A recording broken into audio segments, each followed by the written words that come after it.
예,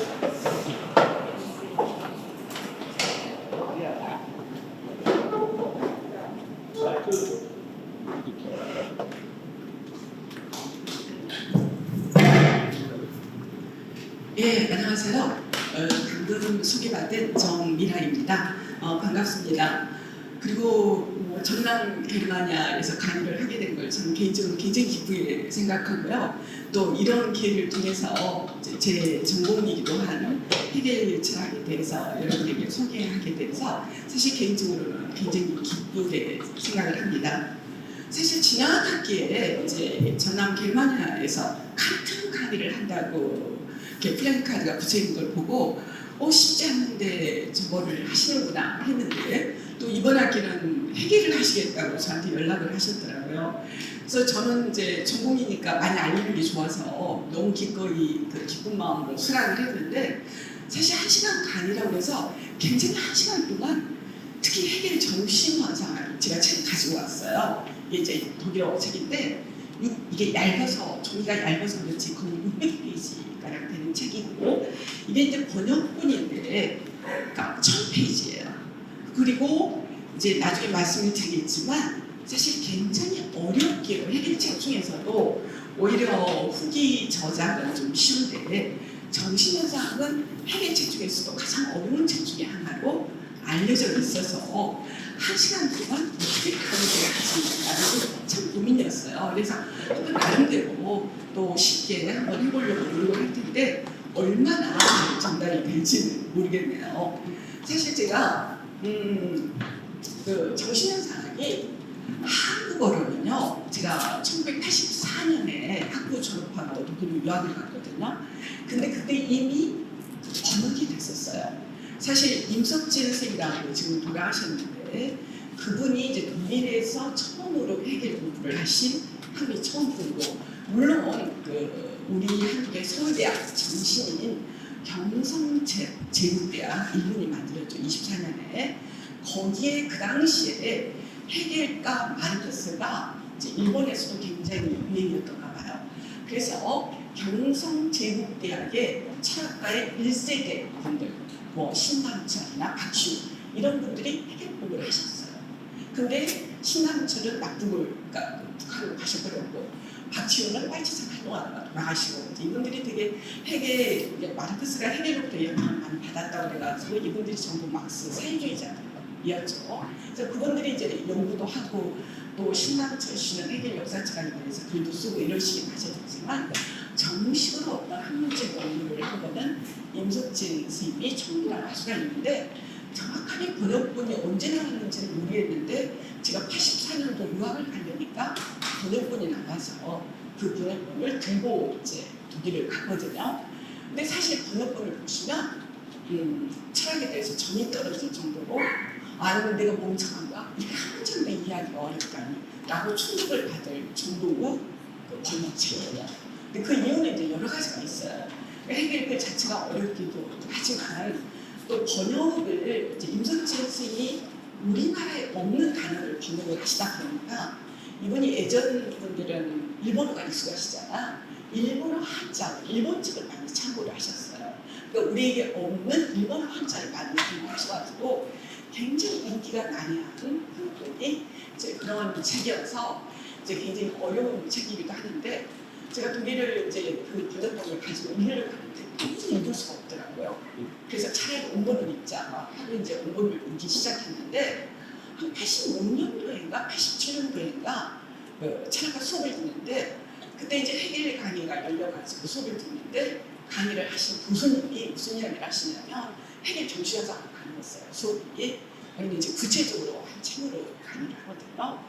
그분이 뭐라고 그러시냐면 이태리에서 해겔 정신현상학 번역본이 나왔대요. 근데 자기는 상상할 수가 없대요. 이 책을 어떻게 이태리 말로 번역을 했는지 상상할 수 없다고 놀라운 일이라고 이야기를 하셔서 저는 속으로 우리 한국어 언어도 전혀 다른데 이미 지금 80년대 초반에 번역을 했는데 이태리 말로 번역한 것도 까다로운 책이란 말이야 라는 생각을 그 당시에 했었던 것 같아요. 근데 저도 이제 책을 읽으면서 엄청 고생하고 학생들하고 같이 읽기도 하고 또 한 학기에 제가 대학원생들하고 이 책을 읽으면요 서로 한 30페이지도 안 되는 서로 읽다가 근데 이거를 이제 한 시간에 오늘 여러분들에게 이야기를 해야 되는 상황인 것이죠. 그래서 제가 이제 하여간 그런 역사를 가지고 있는 책인데 간단하게 이런 순서로 여러분들에게 소개를 해드릴 생각이에요. 이제 헤겔에게 정신현상학이라는 책은 이제 무엇인지 그리고 사실 헤겔 스스로도 그 말이 굉장히 유명해요. 그러니까 철학이라는 건 그 시대를 삶 속에서 훔쳐가는 것이다. 그러니까 여러분이 철책 보면 굉장히 어려운 관념들이 많이 나오기 때문에 개념들이 많이 나오기 때문에 현실하고 동떨어진 어떤 학문이 아닌가라고 생각하는데 사실 가장 현실적인 학문이고 헤겔 스스로도 자신이 살고 있는 시대를 나름대로 학문적으로 삶 속에서 훔쳐간 것이다 라고 말을 했을 정도로 그 당시 시대가 헤겔 철학에 엄청나게 영향을 바로 미쳤다고 할 수가 있거든요. 바로 근대에서 이제 서양의 근대는 저는 어떤 측면에서 보면 역사에서 굉장히 위대한 시기다라고 이야기를 하는데 앞으로 이제 왜 근대가 그렇게 제가 위대한 시기라고 말하는지는 이 헤겔 정신현상학의 시대적 배경, 정신사적 배경에서 말씀을 드리도록 하겠습니다. 그리고 이제 그 다음에는 정신현상학의 어떤 구조로 쓰여져 있나? 여러분들이 보통 책을 보면 목차가 나오잖아요. 근데 그 목차는 각각 고유한 내용들이 들어있는데 그리고 어떤 부분을 그냥 앞에 안 읽고도 뒷부분이 필요에 따라서 읽기도 하고 그러잖아요. 근데 정신분석학은 그게 이제 제가 변증법이라고 표현을 했는데 앞에를 읽지 않으면 뒤를 읽을 수가 없대. 그러니까 앞의 내용을 토대로 뒤의 내용이 작성이 되고 뒤의 내용이 하는 운동이에요. 끊임없이 앞의 내용이 나는 항상 제일 앞에는 진리다라고 나타납니다. 근데 스스로 왜 이게 문제가 많은지를 스스로 자기 자신에게 보고하고 그 다음 단계로 넘어가고 또 그 다음 단계도 처음 등장할 때는 나는 진리야, 옳아라고 주장을 하는데 그 소수라는 과정 속에서 아니야 이거는 오금이 아니야 진리하고 떨어져 있는 거야 라고 해서 또 다음 단계로 가는 끊임없이 운동의 과정을 거치는 학문이기 때문에 이제 이 구조가 어떻게 되는지 설명을 드릴 생각이고요. 마지막으로 이제 정신현상학의 정례 이제 3장, 6장으로 구성이 되어 있는데 거기에 대해서 여러분들에게 소개를 해주는 방식으로 정해보도록 하겠습니다. 자, 책 표지에요. 처음 출판이 됐을 때 정신현상학의 표지거든요. 그래서 제목이 학문의 책이라고 이제 돼 있어요. 학문의 책이라고 돼 있었고 그 밑에 이제 헤겔 이름이 있고 또 제1장 엘스터타일 이름 밑에 지금 이게 잘 여기 밑에 밑에는 동의가 안 되더라고요. 엘스터타일이라고 써졌는데 제1부라는 그럼 정신현상이 어떤 분이 제1부라는 거예요. 그리고 이제 밑에가 정신현상학 헤르멜리 데스가이스테스라고 써져 있고 이제 출판된 지역 이름과 출판사 이름 그리고 1807년에 출판되었다라고 해서 이제 책 표지거든요. 처음 나왔을 때. 근데 이제 이 정신현상학이 헤겔에게는 처음으로 만든 대작이에요. 이제 그 전에도 간단한 논문들을 써요. 아주 간단한 논문들을 쓰는데 자기 철학 체계를 이제 정말 제대로 책으로 써야겠다 하는 거는 첫 번째 책이에요. 그러니까 제가 그 이전에 여기 태어난 연도 사실 연도를 저는 중시하지 않지만 헤겔이 1770년에서 1807년 이 연도는 굉장히 여러분이 70년에 태어났다는 거 좀 기억을 해주시면 좋겠어요. 왜냐하면 바로 89년 1789년에 헤겔은 독일분이잖아요. 그 옆에 프랑스에서 프랑스뿐만 아니라 어떻게 보면 전 세계에 영향을 미쳤던 프랑스 혁명이 일어났는데 그 당시 헤겔이 튜빙겐 대학을 다닌 19세였어요. 대학생이었어요. 그래서 평생 헤겔의 철학은 프랑스 혁명으로부터 굉장히 영향을 많이 받았다. 그리고 이제 어떤 헤겔 해설가, 어떤 교수님, 당일 교수님은 헤겔은 프랑스 혁명을 대변한 철학적으로 대변한 철학자였다. 그 정도로 헤겔의 철학 사상이 하면 그런 생각과 밀접하게 관련이기 때문에 이제 좀 기억을 해주시면 좋을 것 같고요. 그래서 바로 이제 그 첫 번째 대작, 프랑스인들이 지난 그 이후의 생각 작품이라고 할 수가 있죠. 그리고 이 책이 나오기 전에는 이제 쉘링이라고 또 아까 독일 간념론 이야기했는데 지난 학기에 뭐 강의를 전남 게르마니아에서 했던 칸트 또 피테, 칸트와 피테는 사실 상당히 유사한 걸로 알려져 있어요. 그리고 이제 쉘링, 헤겔, 네후를 독일 간념론 철학자라고 모두 얘기를 하는데 실제로 이 책이 나오기 전에는 헤겔은 쉘링하고 티빙맨하고 같이 다녔고 또 개인적으로 굉장히 친한 친구였어요. 근데 사실 쉘링이 헤겔보다 나이가 5살 어린데 아주 천재적이었나 봐요. 그러니까 헤겔이 19살에 대학을 갔는데 뭐 그때 쉘링은 14살이 대학을 다녔다는 얘기잖아요. 뭐 일찍 아주 천재적인 사람이라고 일찍 알려진 분이었어요. 근데 이제 나중에는 헤겔은 뭐 이제 그때 별명이 노인, 대학 다닐 때 노인이라고 별명이 좀 느리고 그랬던가 봐요. 이제 그런 분야였는데 사실은 정신환자가 쓰기 전까지는 쉘링이랑 같이 작업을 많이 했어요. 그래서 같이 칸트로부터 영향을 많이 받기도 하고 또 칸트랑 피테를 비판하기도 하고 그래서 공동 작업을 하다가 그리고 쉘링은 자기 물건 철학을 이미 일찍 만들어냈어요. 이제 자연철학이라든지 이런 것들을. 근데 이 책을 계기로 쉘링이랑 결별을 해요.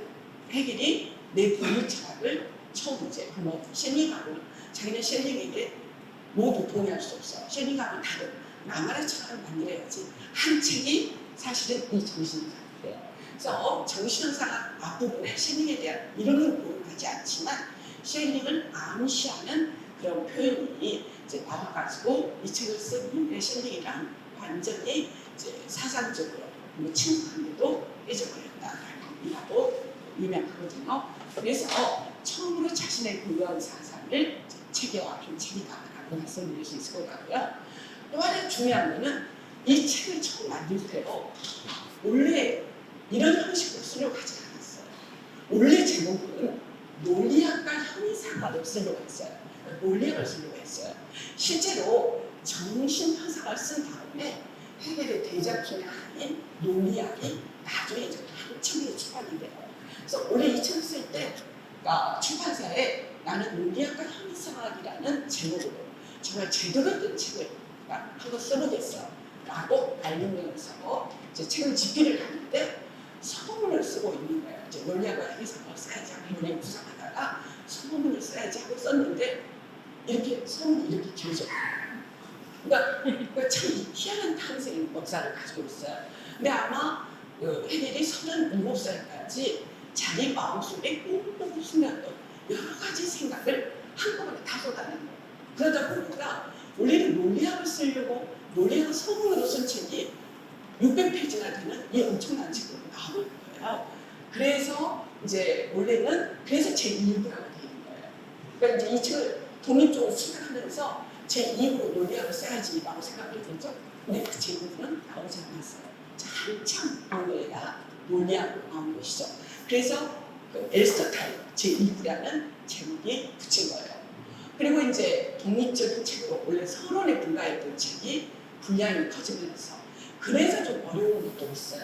왜냐면은 논리적으로 차분하게 쓴 게 아니라 자기가 37살까지 어느 순간 공부를 하고 그 당시에 칸트하고도 논의를 하면서 비판도 하면서 자기 본인 사상을 한꺼번에 여기에 다 쏟아내서 사실 이 책이 굉장히 다양한 정치철학적인 논리학적인 또 뭐 역사적인 굉장히 다양한 어떤 의미를 합쳐하고 있어요. 동시에. 그래서 좀 이해하기 어려운 것도 있고 원래 서론으로 쓰려고 했던 책이 이렇게 커져버렸으니 그러니까 얼마나 내면에 있는 걸 쏟아냈기 때문에 이제 체계적인 것이 조금 떨어지죠. 그러니까 독자 입장에서는 조금 이해하기 어려운 책이 돼버린 것도 그 이유도 있어요. 그래서 이제 독립적인 책으로 원래는 서론에 불과했던 책이 독립적인 책으로 완결된 것이다 라고 말씀을 드릴 수 있을 것 같고요. 그다음에 이제 정신화사가 한 제목부터 좀 어렵잖아요. 정신이란 말도 사실 그렇게 일상에서 많이 쓰고 많이 쓰고 또 철학에서 많이 써요. 또 현상학이라는 것도 그렇게 많이 쓰이는 단어는 아니에요. 근데 현상은 우리가 굉장히 그 차에서는 중요한 말로 현상과 대비되는 단어로 본질이라는 말을 써요. 본질은 보이지는 않지만 사물 이면에 있어가지고 그를 작동시키는 원리를 보통 본질이라고 해요.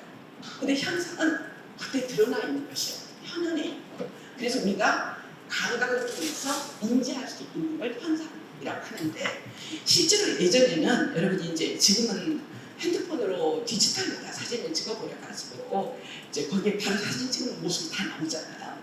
근데 저희가 대학 다닐 때만 해도 필름 사진을 찍으면, 그러니까 흑백으로 된 필름을 꼭 집어내야 됐어요. 그래서 사진을 다 찍으면 필름을 꺼내가지고 이제 사진관에 가면 그거를 인화를 맡긴다 그러거든요. 그럼 그 필름은 흐릿하게 모습이 드러나 있는데 이제 사진관에 매기면 이걸 현상이라고 표현해요. 그러니까 희미하게 흑백으로 되어 있는 걸 현상, 겉으로 드러나게 하면 정식 사진처럼 되는 것이죠. 그래서 드러나 있지 않은 걸 드러나게 하는 것을 이제 현상이라고 하는 것이죠. 그럼 정신은 이제 어떤 의미를 가지고 있냐? 여러분이 일상에서 정신이라는 말을 어느 때 가장 많이 쓰나요? 써보신 적 있어요? 많이 쓰시죠? 그거는 정신이 나갔다. 술 먹고 너 정신 있어 없어? 정신 나간 거 아니야? 이럴 때 많이 쓰죠. 그럼 뭐가 나간 거예요? 정신 나갔다 할 때 뭐가 나간 거예요? 뭐 혼이 나가버린 거예요? 있을까? 굉장히 뭐예요? 최동현 선생님 제일 많이 써보신 것 같은데 뭐가 나간 거예요? 정신 나간 게? 정신은 판단을 못하고 그럴까? 그렇죠. 제대로 생각을 못하는 것이죠. 그래서 사실은 정신은 삶이에요. 그러니까 제대로 생각을 못할 때 정신 나간다고 그러잖아요. 그래서 정신의 토대는 삶이에요. 그리고 이성이기도 하죠. 삶과 이성이 빠른데 이 정신은 삶하고 이성은 어떤 차이가 있냐면, 정신, 삶이나 이성, 우리 머릿속에 들리잖아요. 우리 눈에 보이지 않아요. 근데 정신은 내가 사용한 것을 밖으로 드러내는 것, 밖으로 나타나게 하는 게 정신이에요. 그래서 예를 들어서 그 책상도 그냥 만들어진 게 아니잖아요. 우리 사람들 얘기로 만들어졌죠. 아, 이 정도 높이가 좋아. 혹은 이 정도가 해야지 허리에도 좋아. 이런 여러 가지 사용 매개로 만들어진 거거든요. 우리가 생활하는, 그러니까 해결은 정신은 자연과 대비되는 거라고. 그러면 자연은 원래 있었던 것이야. 우리 인간은 생각한 것이. 근데 정신은 인간이 사유를 매개로 해서 만들어낸 총체적인 걸 정신이라고 해요. 그러니까 관습이라든지, 관습도 우리가 만들어낸 거잖아요. 아, 결혼은 일부일체제가 좋겠다. 이런 관습을 만들면 이게 사회 질서를 위해서 좋겠다라고 생각을 해가지고 그런 관습을 만드는 거고, 또 아니면은 뭐 법제도, 또 그리고 여러분이 또 예술가들은 자기 머릿속에 있는 거를 그 화가들은 그림 통해서 표현하잖아요. 정신 상태고, 또 음악가들은 음악적인 어떤 걸 통해서 자기 내면의 삶을 표출해내잖아요. 자기가 느끼는 거, 혹은 생각하는 것들을 표출해내잖아요. 그래서 정신은 그러니까 사유하고 사유가 토대가 되어야 되죠. 근데 사유 속에 머무르지 않고 이 사유한 거를 밖으로 드러내는 것, 이걸 정신이라고 해서 사실 쉽게 표현하면 총체적인 문화와 같은 거예요. 자연이 아닌 것, 인간이 만든 자연이 아닌 것, 이거 문화라고 일상적으로 많이 하잖아요. 그래서 해결의 정신은 바로 그런 의미예요. 그래서 정신은 변해갈 수밖에 없어요. 옛날의 법하고 지금 법, 100년 전의 법하고 지금 법은 다를 수밖에 없잖아요. 100년 전의 관습하고 지금의 관습은 다를 수밖에 없잖아요. 또 여러분의 의식도 변해가요. 예를 들어서 한 30년 전만 해도 동성애라든지 아니면 동거라든지 그런 되게 부도덕하다는 의식이 있었어요. 근데 지금은 동거는 너무 자연스러운 것이고 동성애도 어느 정도 용납될 수 있는 것이라는 의식을 갖잖아요. 그래서 실제로 그런 의식도 변화하고 우리 의식에 따른 여러 가지 관습이나 법이나 제도나 이런 것들도 전부 변화하는 것이죠. 근데 이 변화의 본질이 뭐냐? 그러니까 정신이 쭉 변을 봤는데 뭐 구석기 시대부터 지금까지 따지면 엄청난 변화를 겪어온 거잖아요. 근데 동물들은 변하지 않죠. 동물들은 만년 전에도 자연에 의존하는, 그러니까 자연이죠. 자연에 의존하는 삶을 살아요. 근데 우리 인간은 사유를 통해서 늘 단지 자연에 의존하는 게 아니라 스스로 뭔가를 만들어가요. 늘 삶을 누리라는 것이죠. 그래서 끊임없이 변해오는데 해결은 이 변화의 원동력을 뭘까? 왜 인간들은 끊임없이 제도도 바뀌고 관습도 바뀌고 법도 바뀌는 걸까? 이 원동력이 해결은 자유라고 좀 더 잘 보고 싶어서 라고 이야기를 하는 것이죠. 그래서 끊임없이 변해가는 것은 바로 자유로고자 하는 우리 인간의 어떤 본성 때문이다. 그래서 정신이 자신을 드러내는 실현하는 과정을 스무스한 게 정신현상학이고, 그래서 이제 나중에 말씀을 드리겠지만 절대적 아주 추상적인, 그러니까 우리가 내가 내 말이 맞아라고 하는 첫 번째 지로부터 진정으로 맞는 지까지 움직여가는 과정을 정신현상학에서 쓰고 있는데, 그러니까 직접적인 지에서 해결은 구체적인 향상, 진정한 진리라고 부르거든요. 구체적인 지구 발전 과정을 쓰는 건데 이제 마지막에는 진정한 진리에 도달하는 것이죠. 근데 단순히 어떤 인신론적으로 옳고 진리가 이 문제가 아니라 어때요? 정치 철학적으로도 자유로운, 그러니까 진리를 알아가는 과정은 자유로워진 정치 철학적으로는 자유로워진 과정이기도 하고, 이제 이러한 발전 과정 어떻게 하면 우리가 진정으로 참된 진리를 알아서 자유롭게 되는가, 이 과정을 서술한책이 정신현상학이라고 하죠. 제가 사실은 우리 지식과 지식 참된 과학과 자유가 어떤 연관이 있을까라고 생각을 할 텐데, 성경에도 진리가 너희를 자유하리라, 제가 성경을 써놨는데 이제 사실 그러잖아. 아주 사소한 예를 들어보면 여러분이 예전에는 자연과학이 발전하지 않았을 때 이제 배를 타고 제일 먼저 발전한 게 이제 발전한 교통수단이 배인데, 그때는 언제 풍랑이 일지 언제 태풍이 일지 모르잖아. 그럼 배를 타고 나가.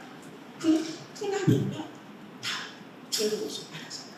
그래서 되게 이제 섬이나 우리처럼 한반도 지역 바다가 많은 지역에서는 많은 우리 신청전처럼 여자들을 이제 그때는 신화적으로 이해를 하죠. 과거가 지나지 않았기 때문에. 그래서 바다에 뭐 가부장적 사이니까 신이 남자라고 생각을 하는 거고, 그래서 남자들은 젊은 여자를 좋아하더라. 그래서 젊은 여자를 항해하기전에 바다에 빠뜨리면 바다에 있는 신이 너무 행복해갖고 자기에게 풍랑을 나타나고 이제 않겠느냐, 안겠거니 해가지고 실제로 우리나라 우리도 신청전에 그런 이야기가 나오는데 되게 바다를 늘려있는 나라에 많이 등장하는 소재, 그러니까 젊은 여자를 항해하기 전에 물속에 신에게 제물을 바치는 걸 좀 말하잖아요.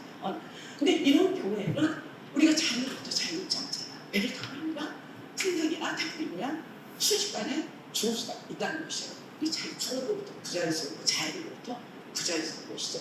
근데 이제 자연은 우리는 알아요. 그래서 물론 지금도 배 사고가 날 수도 있겠죠. 근데 지금은 언제 풍랑이 일지, 언제 태풍이 일지 자연의 과학의 원리를 통해서 알게 되잖아요. 그래서 미리 알기 때문에 그때 풍랑이나 태풍이 심하다면 배 타고 나가지를 않겠죠.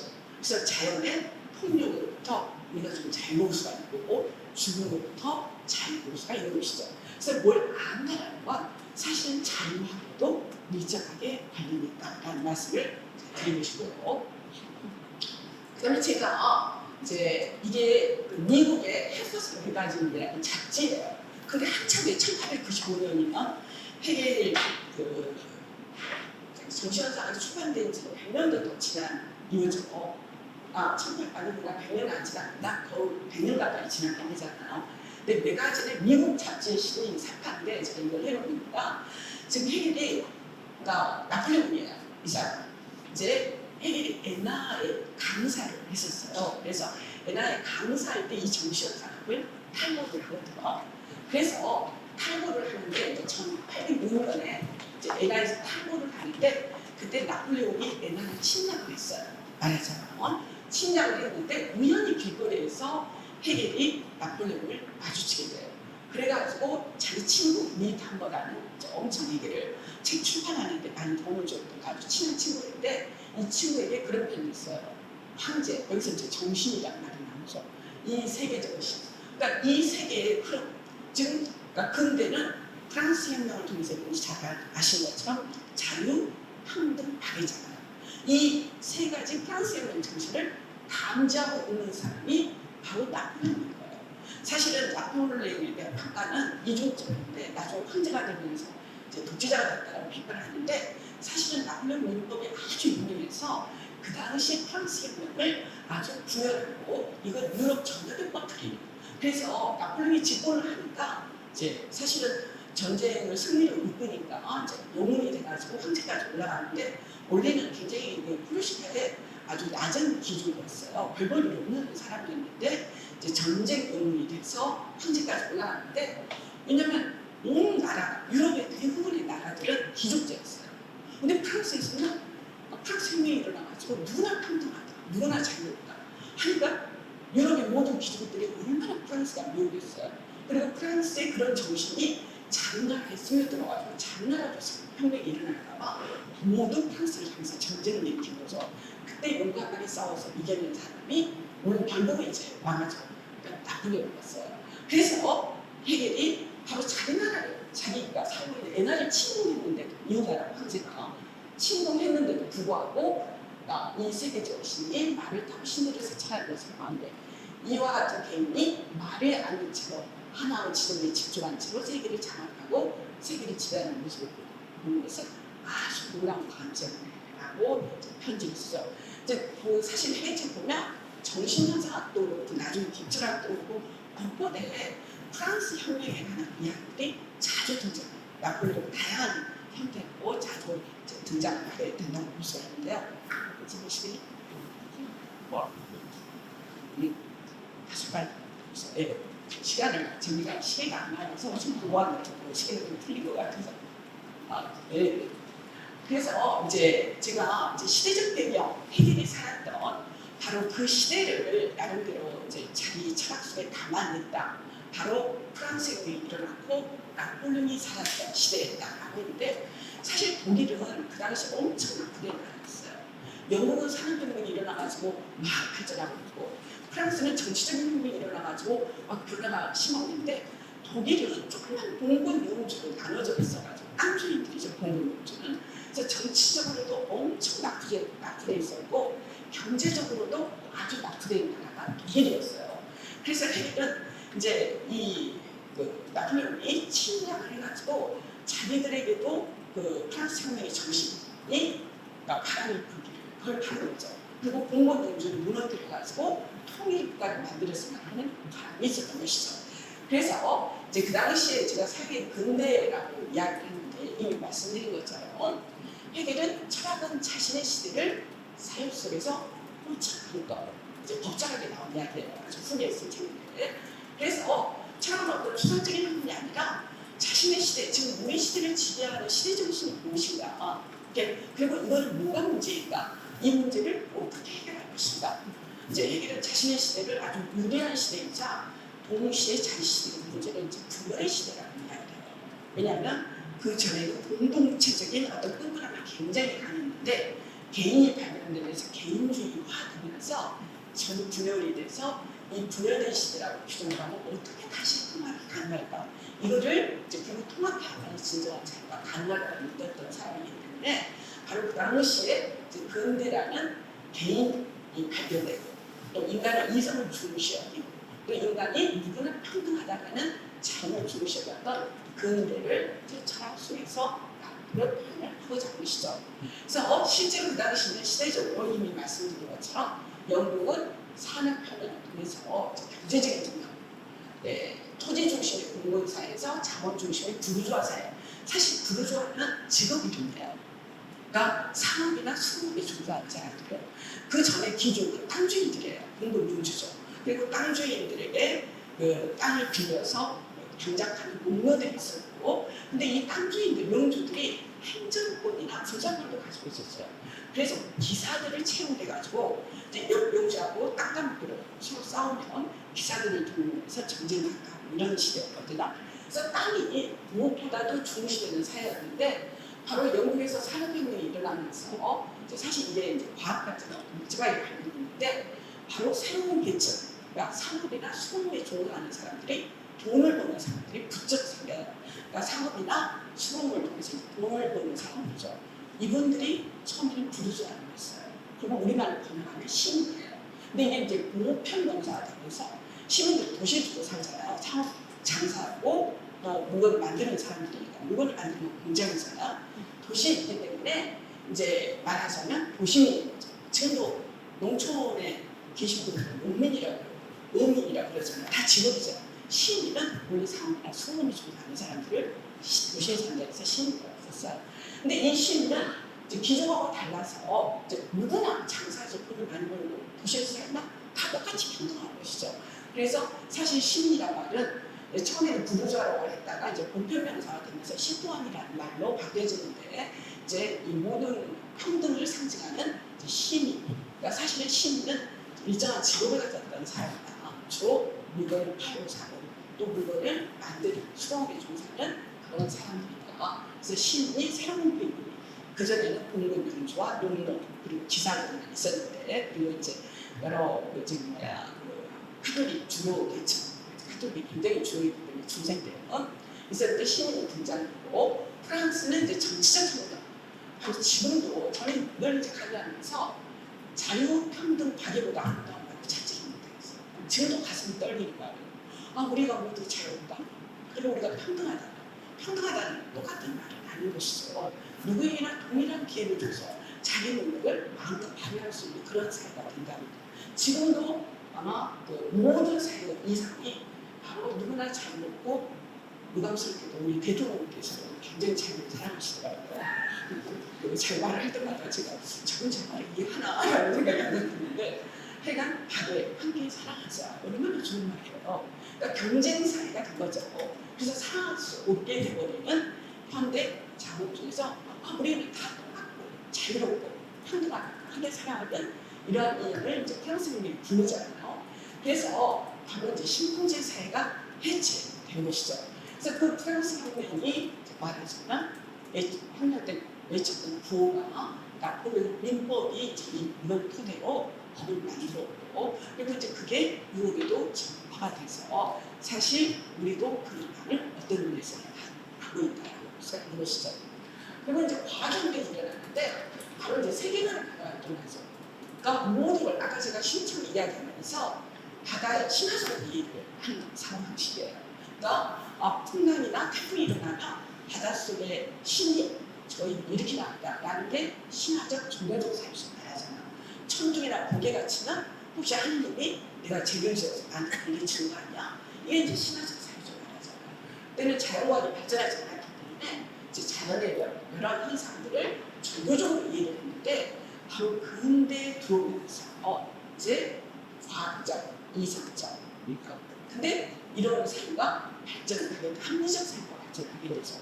근데 이 합리적 사유는 우리뿐만 아니라 그래서 신중심적인 사회에서 바로 인간이 발전되고 인간 중심적인 사회로 변하는 게 바로 이제 근대가 발전하고요. 제가 이제 사실은 이거는 다비드 나폴레옹이 참 재밌는 분인 게 이분이 자기를 홍보하는 방법을 아주 잘했다. 제가 알아듣는 사람이에요. 요즘도 여러분이 텔레비나 이런 것도 통해서 이미지 메이킹을 한다고 하잖아요. 그래서 어떤 이미지로 특히 정치인들 그게 굉장히 중요하잖아요. 나폴레옹은 그게 아주 탁월했다잖아요. 그래서 다비드라는 사람이 나폴레옹 수석 뽑아라고 이 사람에게 이 그림도 몇 번에 걸쳐서 아주 사실은 이 아프로스를 거느리고 있는 그러니까 이제 그 이태리나 오스트리아 침공을 위해서 알프스를 거느렸는데 이때 상륙하면서 모세를 탔대요. 근데 실제로는 엄청나게 멋진 말을 타오는 것처럼 아주 용맹스럽고 아주 멋진 그림을 그리에서 잘 홍보를 한 거예요. 또 이렇게 용맹스러운 사람입니다.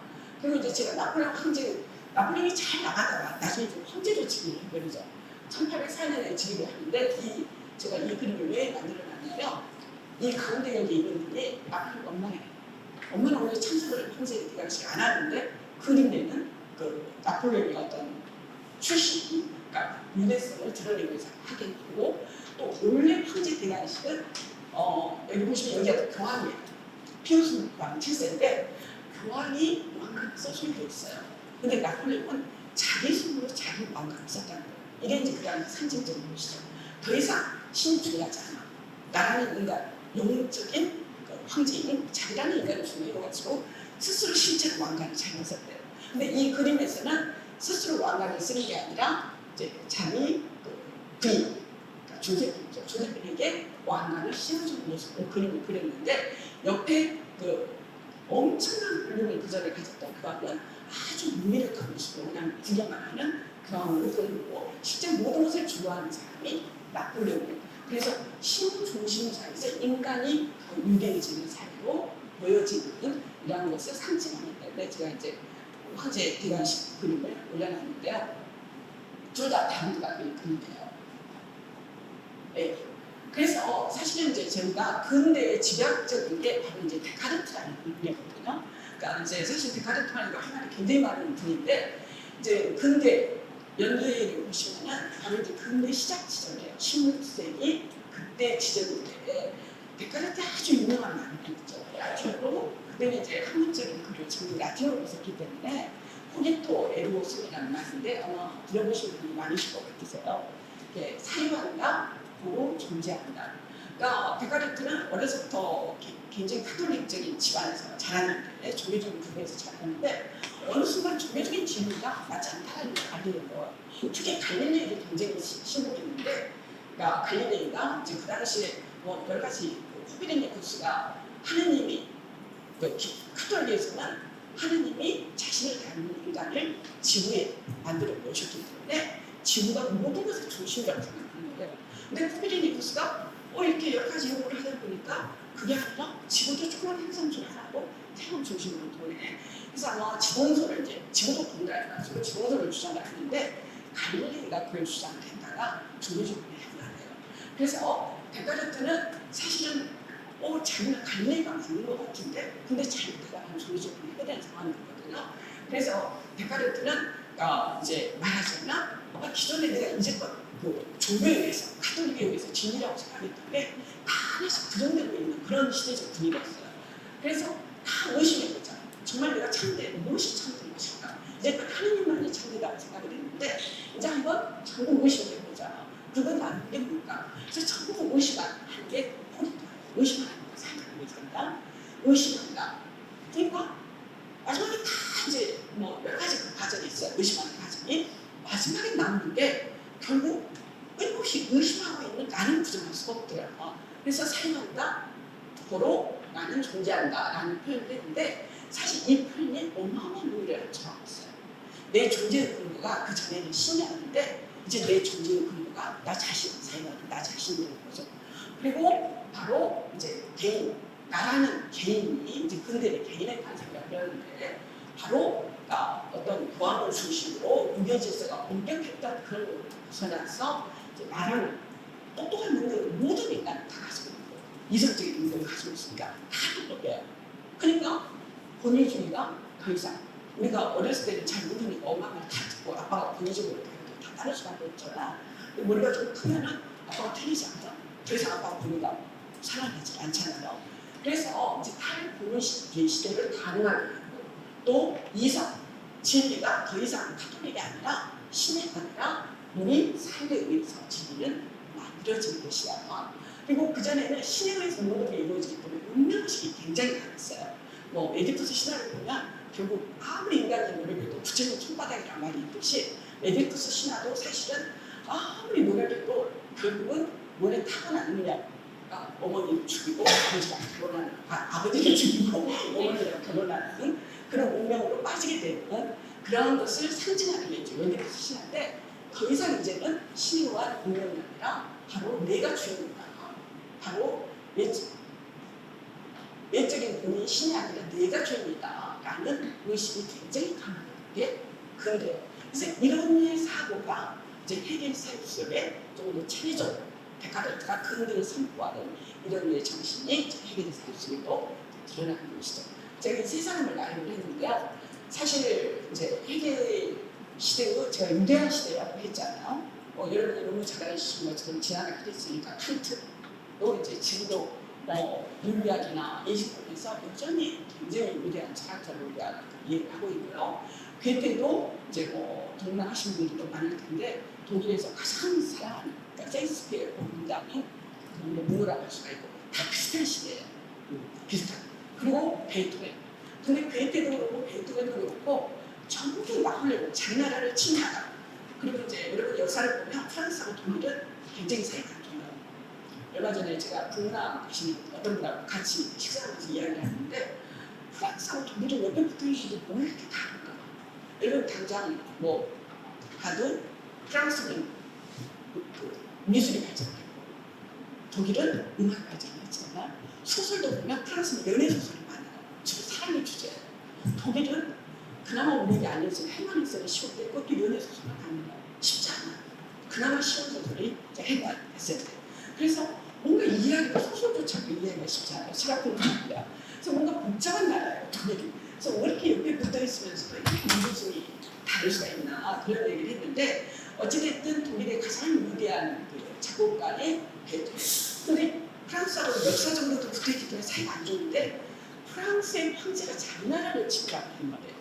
이게 다 베토벤이나 베이트나 헤겔이나 그 당시의 지성인들은 전부 베토벤의 나폴레옹에 대해서 환호했거든요.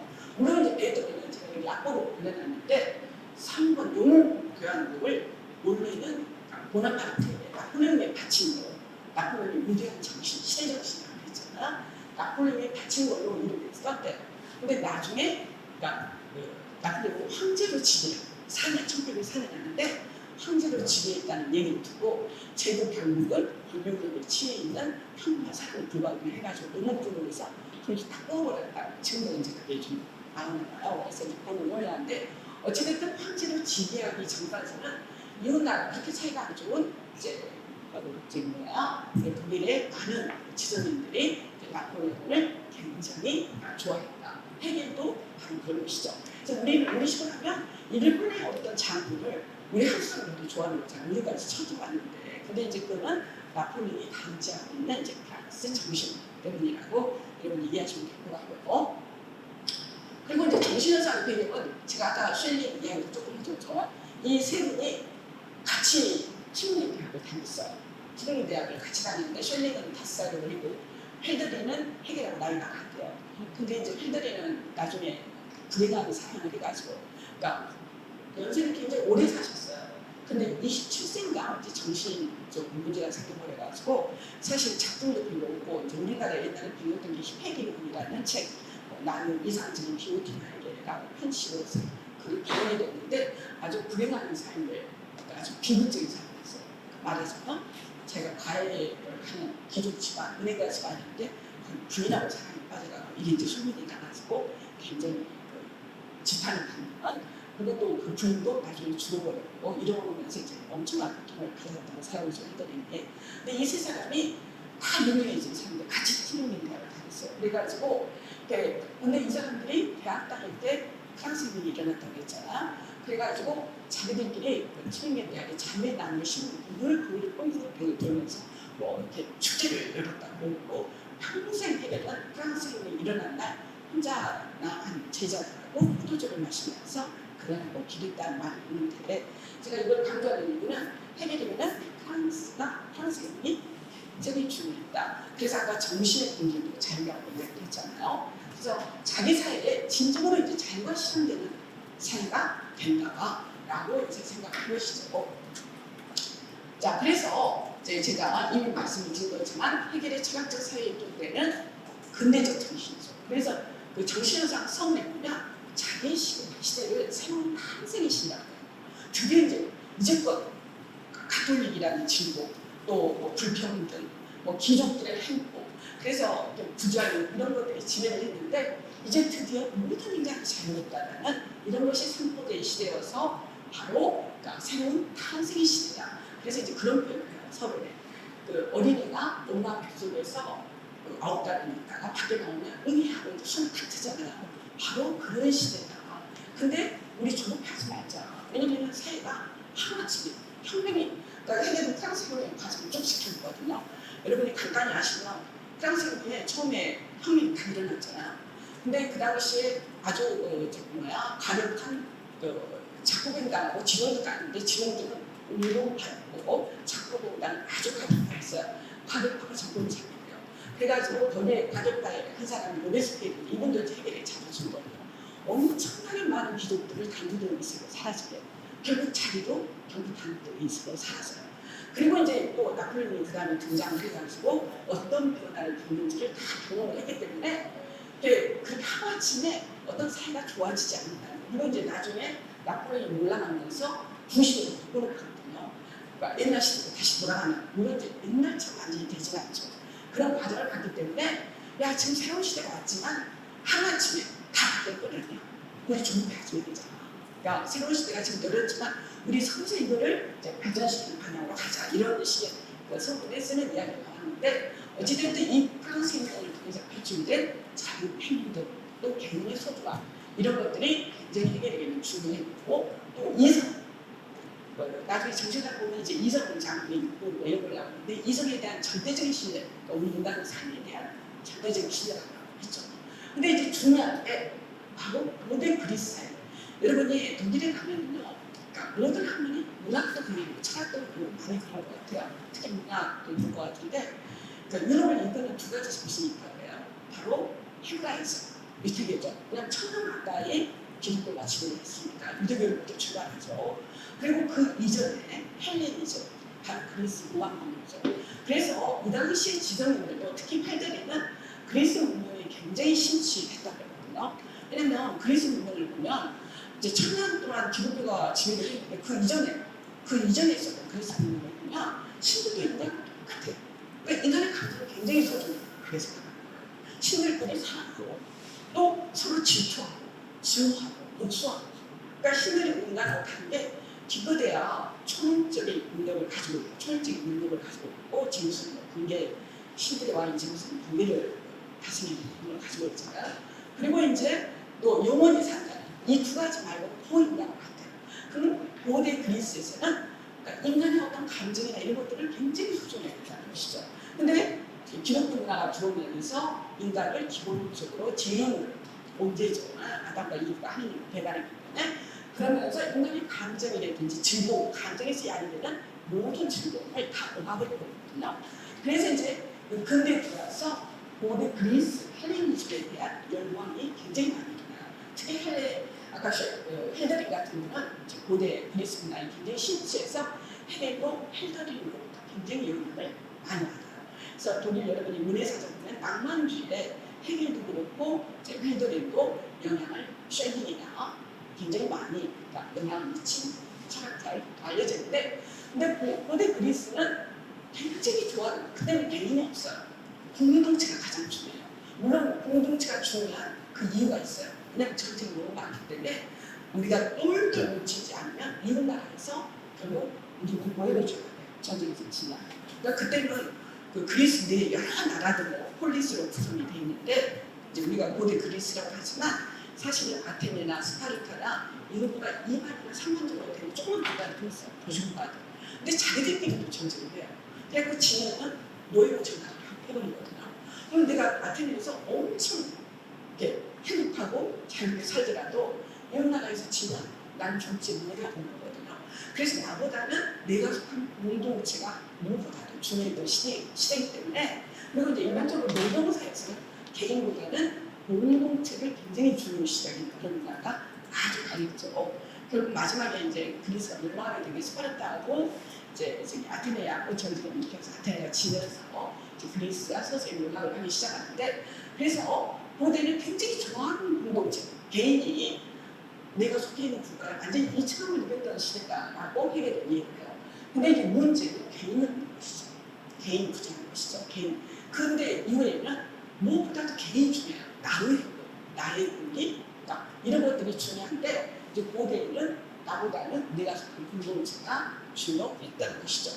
그래서 좀 전에 말했던 것처럼 개인이 중시 여긴 건 굉장히 위대한 발견인데, 각각의 개인의 권리와 행복을 중시 여긴 건 아주 중요한 일인데, 문제는 너무 개인을 나만 생각하니까 공동체가 작동이 안 되는 거죠.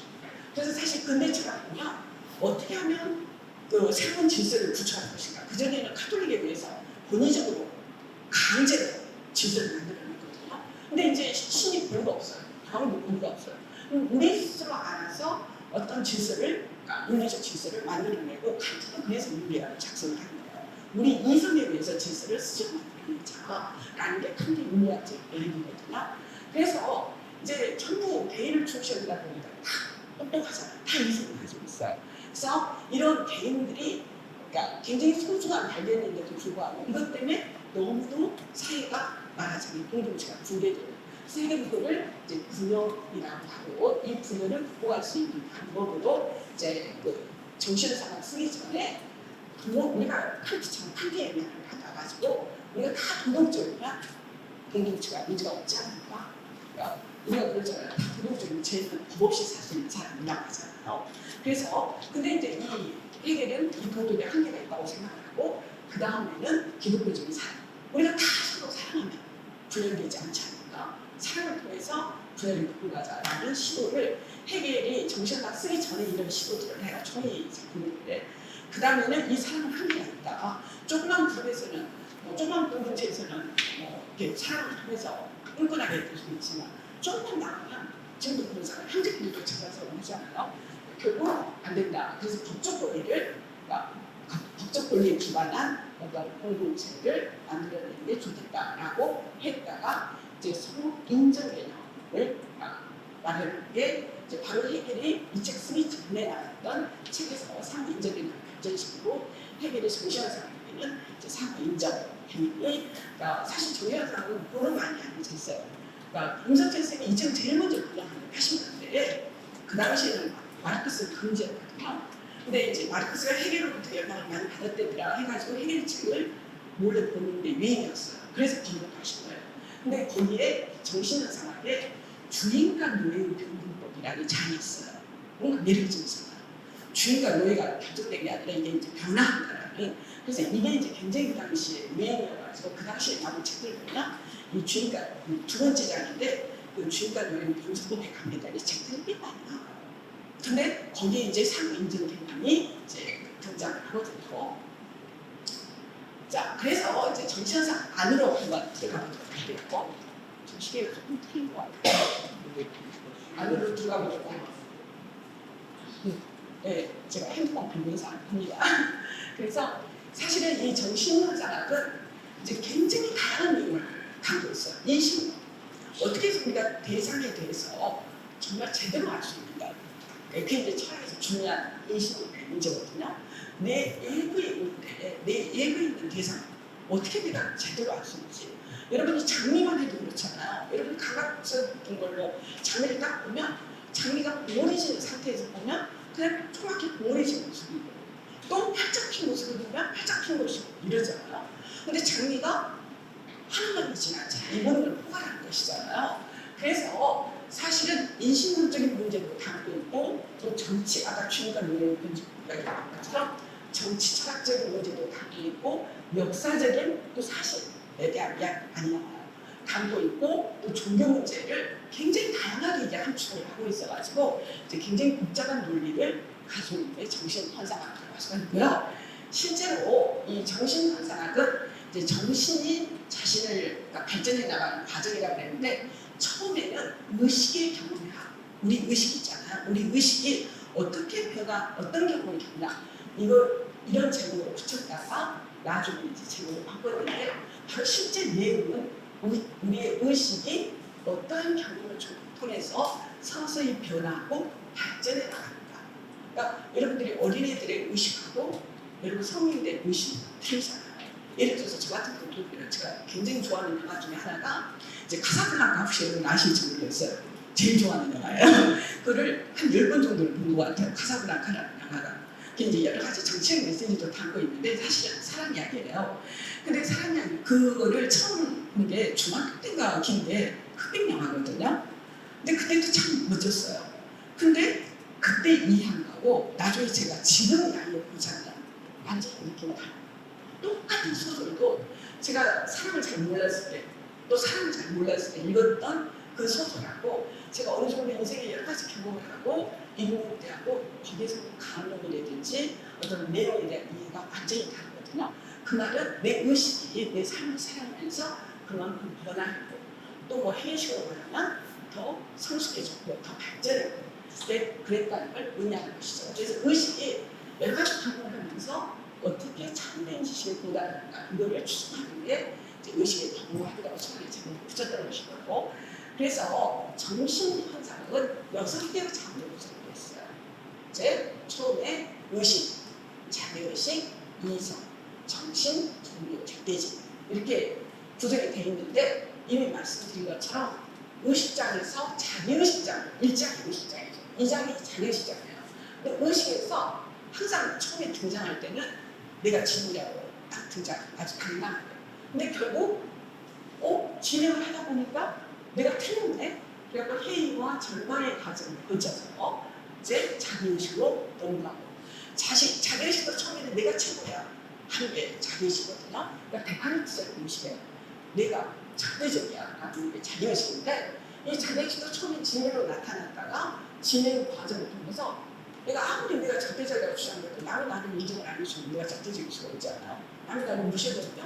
아무리 주장을 해봤자 안 되잖아요. 그래서 이제 이성도 초반에 구체적으로 나중에 말씀을 드릴 텐데 이성도 들어가고 이성도 본인이 진리라고 했다가 그리고 자기 자신의 하나님의 구체적 정의식, 종교, 절대적까지 인간을 6개의 장으로 구성되거든요. 그래서 정례 방식은 이제 변증법, 변화를 추정하는 논리적인 사유 과정 중에 총체적인 인식에 도달한다. 그러니까 해결의 진리는 개념이에요. 제가 이제 변증법과 관련해서 3가지 일반 책만 들어보면 사실 장미를 보면 여러분이 장미라는 개념에는 많은 것들이 부각되어 있잖아요. 말하자면 가시, 또 여러 꽃으로 구성되어 있거든요. 근데 어느 순간 처음 장미 묘목을 보면 아무것도 없이 눈물만 딱 있는데 우리가 장미나무를 그러죠. 근데 거기서 좀 있다가 어때요? 조그만 묘기가 생기죠. 근데 사실은 우리에게 보이는 보이지만 이 묘목은 끊임없이 운동을 하고 있는 것이에요. 그러니까 끊임없이 어떻게 운동을 하고 있냐면 해도 받아들이고 땅 속에 있는 영양분도 빨아들이면서 스스로 막 지금 변화하고 있어요. 우리도 지금 저 같은 경우는 여러분 중에는 죽은 세포가 살아나는지 모르겠지만 저는 젊은 세포가 다 죽어가고 있는 그래서 보이지는 않지만 끊임없이 지금 변화 그러니까 해결은 기본적으로 인간적으로 이 세계 변화가 정말 하나도 없다고 생각해요. 그래서 그 변화의 문제에 대해서 이야기해야겠다라고 하는 게 변증법인데 예를 들어서 장미가 이제 묘목이 있어요. 그래서 막 그 해도 받아들이고 물도 흡수하고 영양도 빨아들여가지고 어느 순간 거기서 조그만 봉우리가 나요. 그러면 원래 있었던 장미는 묘목이었는데 그 다음에 봉우리 진 장미는 그 전에 것을 그러니까 거부하고 생기는 거잖아요. 그래서 반이에요. 근데 되게 변증법 하면 정반하는데 이거 완전히 잘못된 표현이고요. 그 전에 있던 것으로부터 반대가 아니라 그 자체로부터 자기를 부정하면서 근데 그 전에 것이 있어야만 나올 수 있는 거예요. 봉우리는 그 전에 게 있으면 옷으로 나올 수가 없는 것이죠. 그러니까 정반합 보통 변증법은 정반 그러니까 밖에서 뭔가 반대되는 게 나오는 거라고 생각하는데 자체적으로 나오는 것이에요. 그럼 봉우리가 생기면 봉우리가 이제 정의되는 것이에요. 그 이전 거가 합이 나죠. 만약 묘목과 봉우리가 합이 나죠. 그럼 이제 봉우리가 있으면 그것도 고정되는 거냐? 끊임없이 또 어때요? 또 바람도 받아들이고 음식물도 섭취하고 운동을 하고 이러면서 끊임없이 운동이 일어나요. 그러면 조금씩 기울기 시작하죠. 그럼 기존에 아주 조그만 봉우리 상태를 또 반대해서 새로운 모습이 나타나는 것이에요. 근데 새로운 모습은 늘 이전 것들을 자명에 들고 있는 것이죠. 그러면서 장미가 마지막에 꽃이 활짝 피고 다시 꽃이 흔들고 다시 눈으로 나가죠. 이 전 과정을 추적할 수 있는 건 인간입니다. 인간만 이 전 과정을 밖으로 나갔다 이 새가 밖으로 나갔다가 똑같은 게 그대로 인간인데 그 다음에 꽃이 피우려고 이거를 총체적으로 파악할 수 있는 게 우리의 사유고 이 사유를 통해서 장미라는 개념이 만들어지는데 이 개념이 장미의 여러 가지 특징을 다 담고 있는 것이죠. 봉우리도 담지 않고 가시 있다 이런 것들을 담지 않고 있는 것이죠. 그래서 이런 변화들 사람들이 변화를 추구하는 논리적인 방식을 통해서 처음에 그 묘목만 있을 때는 장미를 다 말해주지 않잖아요. 꽃도 없으니까 추상적이었던 게 전 과정을 거쳐서 장미라는 게 어떤 나무인지를 알려주는 과정. 그래서 아주 구체적으로 장미는 가시가 달려있고 꽃들이 굉장히 흥미가 많고 그래서 결국은 언젠가는 지고 또 다시 나고 이런 것을 총체적으로 파악하는 게 이제 변증법적인 방식이고 바로 현상학도 이 의식에서 절대지까지 바로 그런 과정을 이제 갖고 있다라고 보시면 될 것 같아요. 그래서 여기서 제가 이제 의식, 자의식 조금씩만 시간이 많지 않기 때문에 설명을 이제 드리도록 할게요. 의식은 이제 제일 처음 등장한 의식이에요. 근데 옛날에는 여러분 보시면 진리가 밖에 있다고 생각해요. 산이 있다고 생각해요. 그러니까 자연에 있다고 생각을 하고 계시죠. 그리고 중세에 신이 진리라고 생각하는 것도 신이 오늘 밖에 있는 것이잖아요.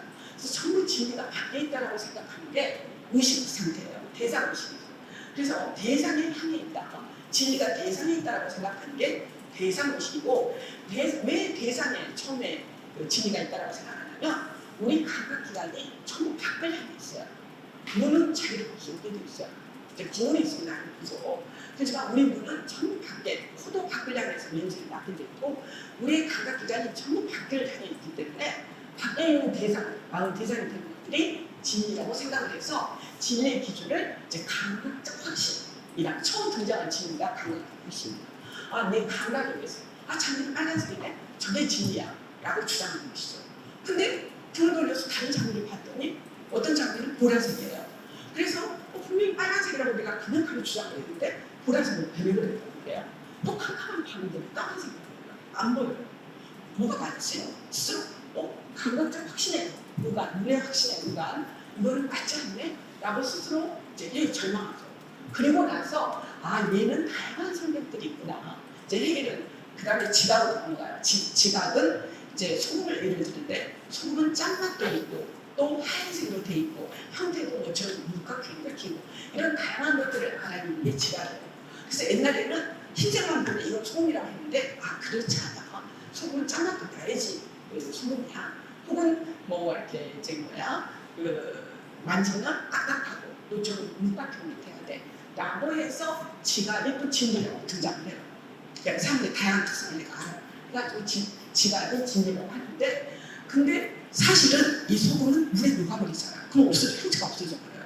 그래서 이것을, 이 소금을 지탱하는 내부적인 원리는 뭘까? 그게 이제 철학에서는 자주 쓰는 말인데 여러분에게는 생소한 말일 것 같은데 오성이에요. 사물의 원리를 알아내는 것. 왜 장미가 저렇게 변해가는가?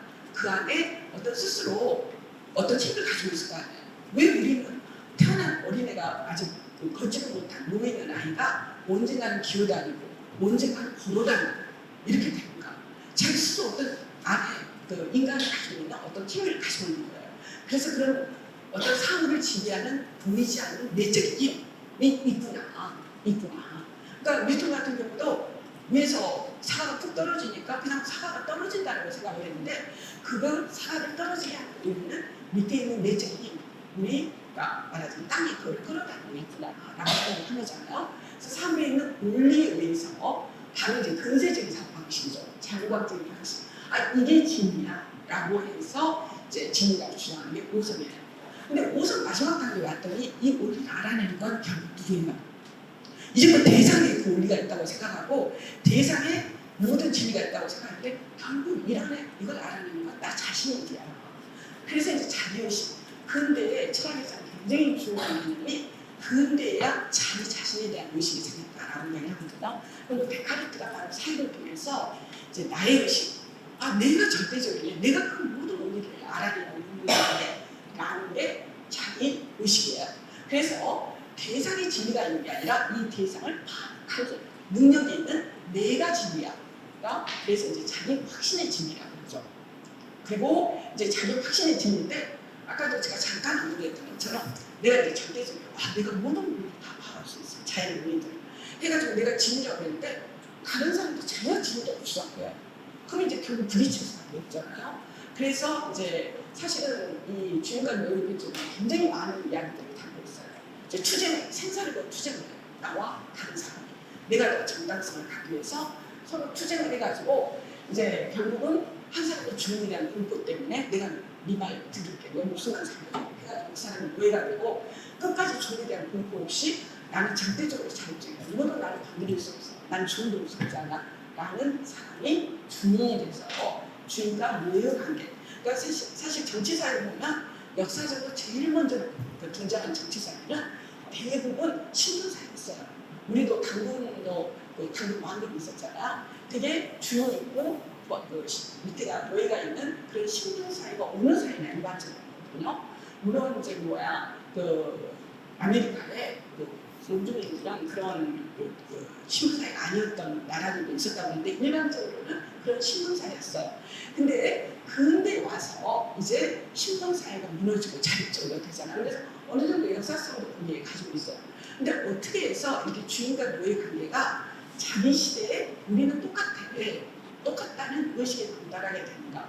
아, 너랑 나랑 알고 보니까 사실은 동일한 인간이야. 그래서 나만 잘났다고 주장하는 게 아니라 너도 나랑 똑같은 존재라고 인정을 하는 이러한 것을 해결은 보편적인 의식이라고 해요. 그러니까 나만 잘났다고 생각하니까 모든 인간들은 나랑 똑같이 잘났어. 이제 이런 의식에 도달하는 과정이 이제 자기의식장의 보편적 의식으로 도달하는 과정인데 이제 여기는 이게 자기의식. 그래서 내가 절대적이야라고 해서 역사를 나타내는 자기의 형태 모든 걸 아주 욕망이 나는 부자식. 그래서 욕망을 없애면 나는 자유로울 거야 라고 하는 스토아지. 또 모든 걸 부정하면서 나는 자유로워. 아무것도 나에게 가치 있는 건 없어. 목숨조차도 나한테는 가치가 없어. 라는 회의주의. 그러면서 자유롭다고 주장하는 역사적인 형태의 회의주의. 또 불행한 의식은 사실 기독교를 이야기하는 거예요. 불행한 의식은 늘 하느님이 하느님을 위하여서 절대적인 자인데 늘 나랑 갈등하게 있는 것이에요. 하느님 속에 있으면서 또 근데 본인의 자유와 하느님의 품속에 있는 자유 속에 늘 오락가락하는 그런 의미는 이제 기독교적인 자유가 없다고 세 가지를 설명을 하고 있는데 어찌됐든 나는 이제 해결이 그렇기 때문에 나는 나다. 이게 자기의식의 첫 번째 출발점이에요. 근데 주님과 너의 다른 자기의식의 투쟁을 통해서 아 나는 나가 아니라 나는 우리이고 우리는 나다. 그러니까 나와 너가 내게 된 두 화자를 상호 인정을 통해서 나만 독특함이 아니라 너도 독특하네. 나랑 동일한 인간이네. 이건 이제 보편적 의식인데 이 보편적 의식을 바로 이성이라고 이야기를 해요. 그러니까 여러분 이성적으로 살아간다는 건 나만을 위해서 이기적으로 생각하는 걸 이성이라고 하잖아요. 그러니까 제대로 생각하는 건 여러분이 나만을 생각해가지고 예를 들어서 지금 오줌 가는 거니까 아무데나 누구를 하지? 라고 하면 지금 중시가 아니야. 술 마신 거 아니야. 이성이 없어져 버렸네. 라고 생각할 거 아니에요. 그럼 어때요? 내가 여기 물론 어려서부터 늘 엄마한테 절대 늘 화장실 가서 연인 봐야 돼. 라고 훈련을 받아서 하지만 좀 의식이 되면 내가 이런 행동을 하면 많은 사람들을 불편하게 합니다. 그러니까 다른 사람들을 나도 다른 사람이 오줌 넣어가지고 우리 사람이 너무 불편한데 내가 오줌 넣으면 다른 사람들 불편하게 하구나. 그러니까 타인을 인정하는 의식. 그게 바로 해결은 이성이다. 그래서 근대에 와서 이런 이성이 보편적 의식에 형성됐다라고 생각을 하고 이 이성 밑에 이성 중에서 자유가 발전하는 것을 관찰하는 이성. 또 이성적인 근데 이성 각자가 좀 있잖아요. 나의 이성과 여러분의 이성은 다를 수가 있어요. 나는 이걸 굉장히 이성적이라고 생각하는데 다른 사람은 다른 게 이성적이라고 생각하는 사람이 있을 수가 있거든요.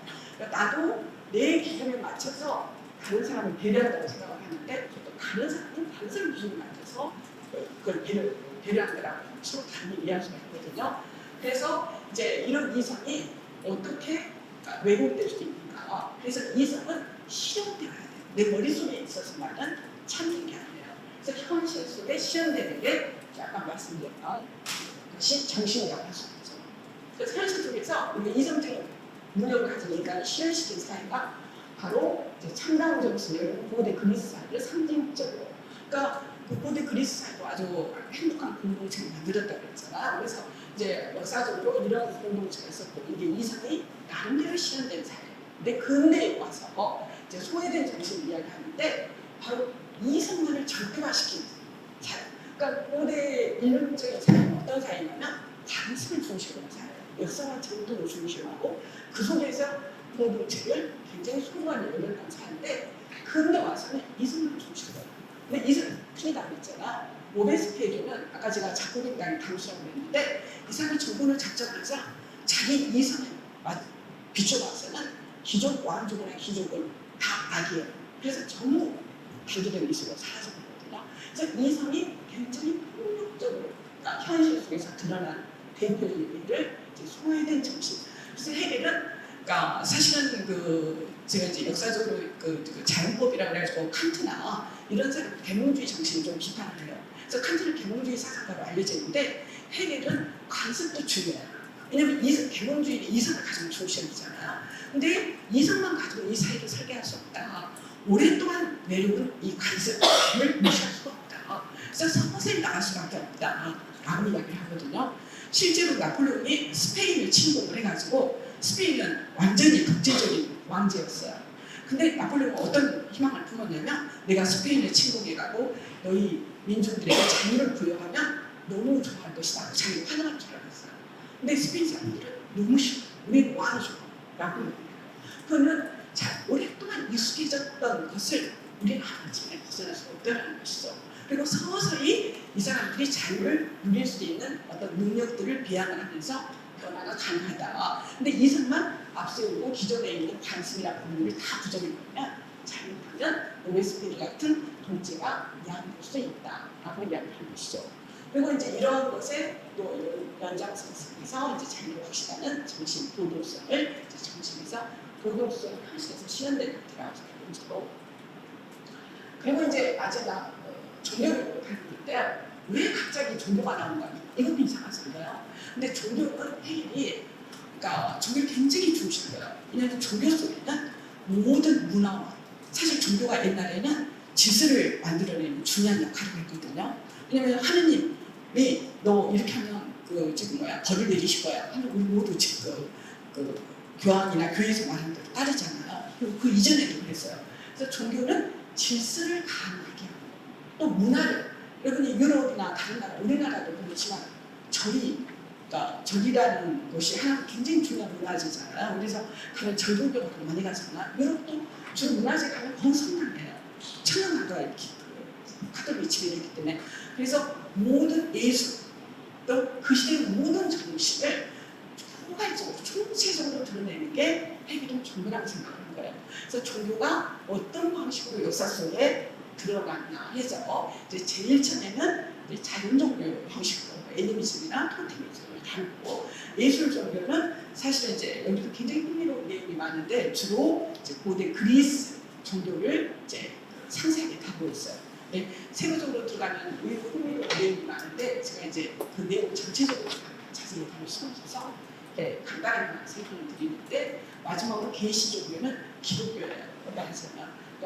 그래서 종교가 이제 기독교도 사실 천년 지배하면서 질서도 만들고 법도 만들고 그 속에서 여러 가지 예술도 꼽히고 이랬잖아. 그래서 총체적인 것으로서 이제 종교를 제시하는데 바로 종교가 진리였잖아요. 그 당시에. 근데 이제 그 다음에 절대주의를 하면은 이제 더 이상 종교가 진리가 아니에요. 이제 뭐가 진리냐? 바로 비세이샤트죠.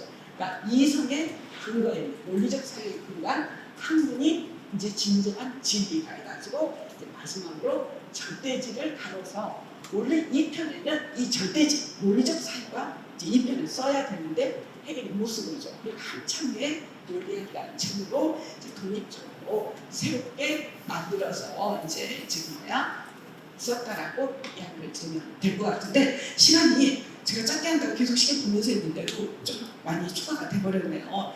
그러니까 조금 일찍은 해야 된다고 그래서 일단 그래도 이 두 책을 쭉 스쳐갔는데 혹시 이제 좀 그래도 구체적으로 어떤 게 궁금하다 혹은 잘 이해가 안 된다 아마 이해 안 되는 그러니까 너무 궁금한 것들이 제가 너무 간단하게 넘어가 버렸기 때문에 궁금한 사람도 굉장히 많으실 것 같은데 그래도 간단하게 질문이 있으시면 질문을 받도록 할게요. 질문해 주세요. 좋은 강의 질문 답해 주신 우리 정혜연